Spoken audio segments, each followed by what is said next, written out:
Kalian pernah nggak sih saat kalian melakukan sebuah kesalahan, kalian langsung menyalahkan diri kalian, mengkritik diri kalian dengan kalimat-kalimat negatif? Seperti contohnya nih, duh, gitu aja nggak bisa, apalagi yang lain. Emang apa sih yang aku bisa? Jadi manusia nggak guna banget hidup di dunia ini. Iya, kalimat yang seperti itu. Kalimat yang bersifat menghakimi atau bahkan menyakiti diri kalian sendiri. Jika memang kalian pernah atau sering berbuat seperti itu, kemungkinan besar itu dikarenakan kalian kurang memiliki kemampuan self-love yang baik. Oke, sebelumnya kenalin, nama aku Sana Zakira. Aku saat ini adalah mahasiswi psikologi semester 4 di Universitas Jambi. Aku sampai sekarang masih mengkritik diri aku saat aku berbuat kesalahan. Dan itu ternyata sangat memberikan dampak buruk dalam kehidupan aku. Contohnya saat aku melakukan sebuah aktivitas, aku menjadi kurang percaya diri, menjadi sering membandingkan diri aku dengan orang lain, atau bahkan sering mengkritik diri aku di saat aku kurang mampu melakukan aktivitas tersebut. Setelah aku cari-cari mengapa aku seperti itu, ternyata salah satu penyebabnya adalah karena aku kurang memiliki kemampuan self-love yang baik. Jadi melalui video kali ini, aku harap aku bisa sharing nih sama kalian tentang apa itu self-love dan bagaimana cara kita meningkatkannya. Sehingga perilaku-perilaku buruk seperti yang aku contohin tadi, itu bisa berkurang dalam kehidupan kita. Oke, langsung saja, apa itu self-love? Menurut Kosaba, self-love adalah kondisi ketika kita bisa menghargai diri kita dengan cara memberikan apresiasi saat kita mampu mengambil keputusan yang berhubungan dengan spiritual, fisik, dan juga psikologis. Jadi secara mudahnya, self-love itu adalah kondisi ketika kita mencintai diri kita secara utuh. Yang artinya, kita mampu untuk memperlakukan dan menerima diri kita sendiri sesuai dengan apa adanya.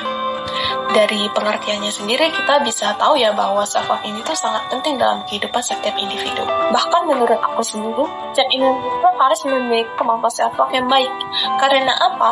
Karena kalian pasti tahu, gak jarang di dunia ini, individu itu kurang mencintai diri mereka sendiri. Banyak individu yang kurang mencintai diri mereka sendiri. Dan itu menyebabkan mereka kurang mengerti akan arti nilai diri dan tujuan hidup mereka. Banyak faktor yang mempengaruhi.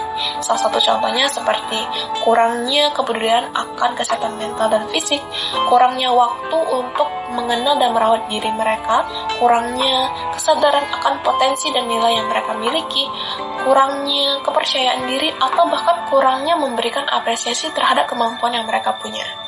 Nah, faktor-faktor seperti itu bisa mengarahkan perilaku individu itu kepada hal-hal seperti insecure, membandingkan diri mereka dengan orang lain, ragu dalam menjalankan tugasnya, sering menutupi diri, atau bahkan mengkritik diri mereka sendiri secara kejam. Nah, menurut aku disitulah letak penting self-love tersebut, di mana self-love ini bisa membantu kita untuk menjaga kesehatan mental kita, membantu kita untuk lebih bisa berdamai dengan diri sendiri, membantu kita untuk lebih menghargai, lebih peduli, dan lebih tahu cara merawat diri kita sehingga perilaku-perilaku atau hal-hal buruk seperti tadi itu bisa berkurang.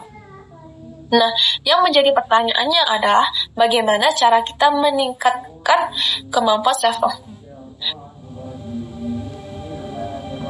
Sebelum itu, kalian harus tahu lebih dulu nih, bahwa self-love itu memiliki 4 aspek yang mempengaruhinya. Jika kita meningkatkan 4 aspek ini terlebih dahulu, maka secara otomatis kemampuan self-love kita itu juga meningkat. Jadi, apa saja sih 4 aspek ini? Aspek yang pertama itu adalah self-awareness atau kesadaran diri. Jadi, untuk meningkatkan self-love, kita harus meningkatkan self-awareness ini. Kita harus sadar tentang diri kita. Sadar di sini dalam artian kita tahu siapa kita. Kita mengerti dan memahami karakter kita itu bagaimana dan apa yang menjadi kekurangan dan kelebihan kita. Mungkin terdengar agak remeh ya, bahwa seperti ini kan diri kita, tentu kita tahu siapa kita sebenarnya. Aku dulu juga begitu. Aku dulu sangat yakin bahwa aku sudah mengenal diri aku sendiri. Tetapi ternyata setelah seiring berjalannya waktu, seiring bertambahnya usia, banyak pertanyaan-pertanyaan baru yang muncul dalam benakku. Contohnya, setelah lulus kuliah nanti, aku mau kerja apa ya? Pekerjaan apa yang cocok buatku? Apa yang ingin aku raih? Tujuan hidup aku ini mengarah pada apa? Dan lain sebagainya.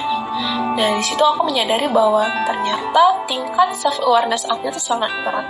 Akhirnya, aku berusaha untuk meningkatkannya dengan cara mengambil tes-tes kepribadian seperti MBTI atau Big Five Personality. Di situ, kita diberitahu tentang tipe kepribadian kita itu seperti apa, dan ciri khas apa yang mewakili tipe kepribadian tersebut.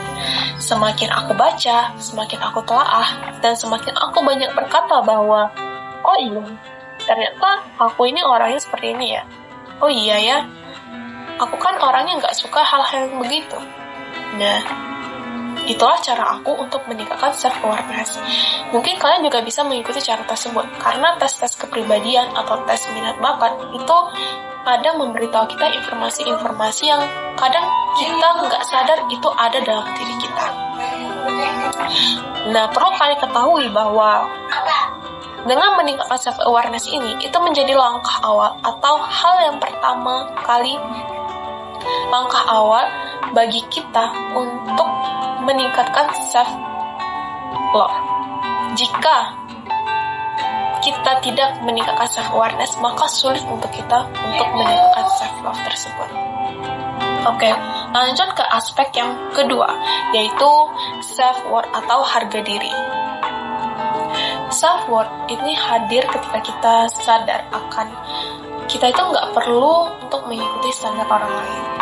Ibaratnya gini, kita kan sudah aware nih akan kemampuan kita itu apa, kekurangan kita itu bagaimana, dan kelebihan kita itu di mana juga.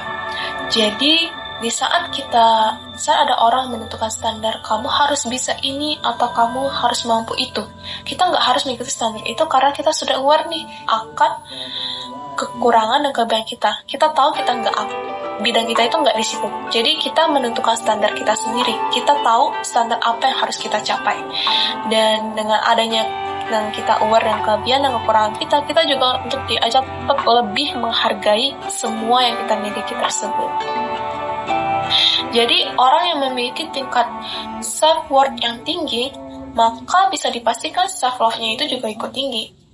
Karena apa? Karena self-worth ini kan sama aja dengan menghargai diri kita apapun keputusan yang kita ambil. Kita nggak harus mengambil keputusan orang untuk merasa berharga karena kita sudah menghargai diri kita sendiri.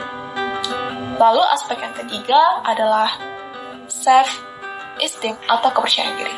Self-esteem ini sebenarnya simple ya. Ketika kita sudah aware dengan diri kita sudah menghargai diri kita, otomatis kepercayaan diri itu akan muncul gitu aja.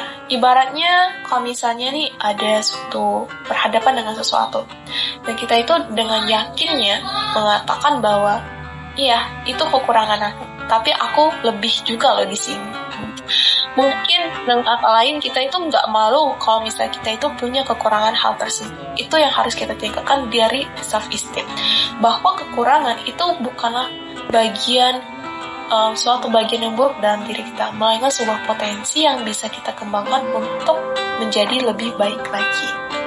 Lalu aspek yang keempat yaitu adalah self-care atau perawatan diri. Jadi self-care ini bisa diartikan sebagai kegiatan yang individu lakukan untuk menjaga kesehatan mental atau fisik mereka. Jadi kegiatan yang ini itu bisa berupa aktivitas yang mereka sukai atau contohnya membaca buku, nonton film, olahraga, kumpul sama teman, dan lain sebagainya. Nah, kegiatan-kegiatan seperti itulah yang harus kita tinggalkan dalam diri kita demi merawat diri kita sendiri, agar kita itu nggak terjerumus ke dalam perilaku-perilaku negatif seperti tadi. Nah, jika kalian sudah meningkatkan 4 aspek ini, maka otomatis self-love kalian itu juga akan meningkat. Mari ubah kebiasaan kita yang sering mengkritik diri sendiri, mencaci diri sendiri, dan lain sebagainya, itu menjadi mencintai diri sendiri. Mungkin dalam perjalanan kita untuk meningkatkan self-love ini, kita akan menemukan kekuatan yang luar biasa di saat kita memberikan lebih banyak kasih sayang, lebih banyak kelembutan terhadap diri kita sendiri.